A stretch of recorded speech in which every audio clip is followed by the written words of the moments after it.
So why did Trump manage to shift Hispanics so much?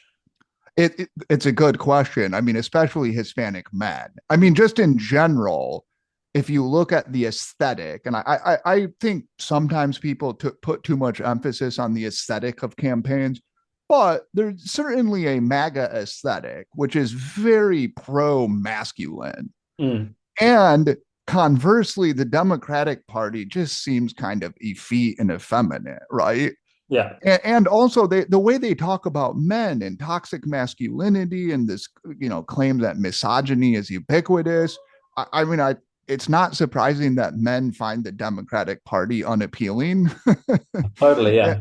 And that same holds for Hispanic voters who, it should be noted, many of them were voting prior to this against their own ideological predilections, right? A lot of these people are pretty conservative. They have like a masculine type culture. They're religious.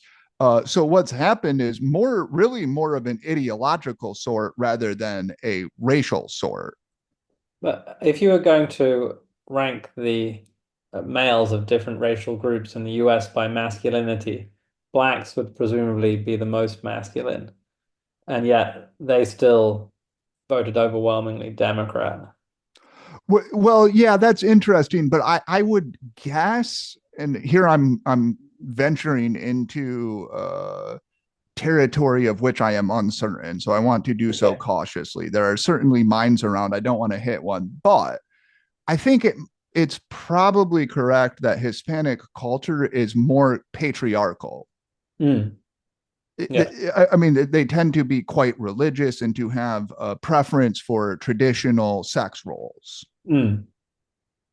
That's less true of African Americans. I don't, yeah, I don't, maybe a little bit. I don't want to venture too many hypotheses about that yet, but I would say the most effective ad, like I watch some of Trump's I don't watch TV, so I don't see the Trump ads much, but I decided I should just look at them because I had heard people talking about them.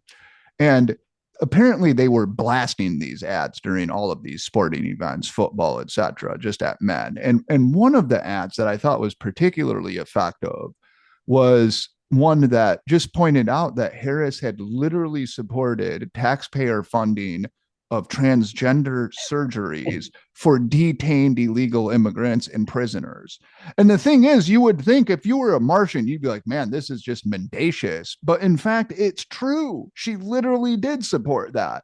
And people hated that. And the ad concluded, she's for they, them, he's for you, which that's a good line. I mean, you Yeah. have to give that credit. The Democrats basically handed him that line on a plate. I mean, Yes, they did. They did. with their pronoun obsession. But Yes, yes.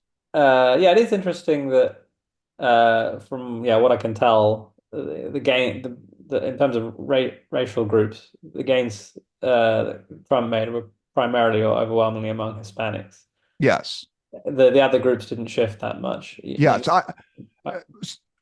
Yeah. So I was thinking about this. I think if you look at this, of course, we both have to confess that we don't have all the data yet. But from what it seems, it's not so much a realignment that is like uh, huge chunks of certain demographics didn't move. Rather, everybody more or less moved to the right. And evidence for this is that in more than 90% of counties in the United States moved to the right. Mm.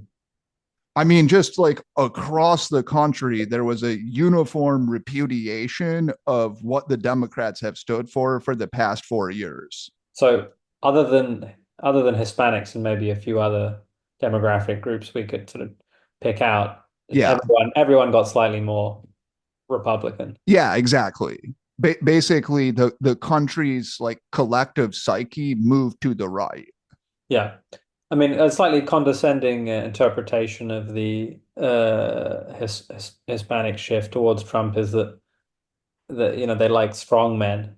Yes, It's part of Latin American culture, and yes. Trump was an obvious strong man that appealed to them. I'm not sure that adds much beyond the point you've already Well, made. Yeah, and I would add, so I would qualify because yes, some people have made that claim, and fair enough. We can have a conversation about it. But I would point out people have been uh, discussing the potential for an ideological realignment because what you basically had with is a Democratic Party that would get outsized vote shares from blacks and Hispanics, despite the fact that blacks and Hispanics didn't agree with a lot of their ideology.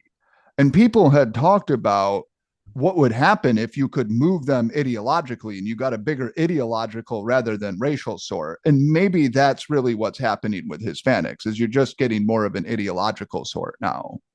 Yeah, that would be interesting to look at. I'm sure people will do that in Yes, the coming days and weeks. indeed.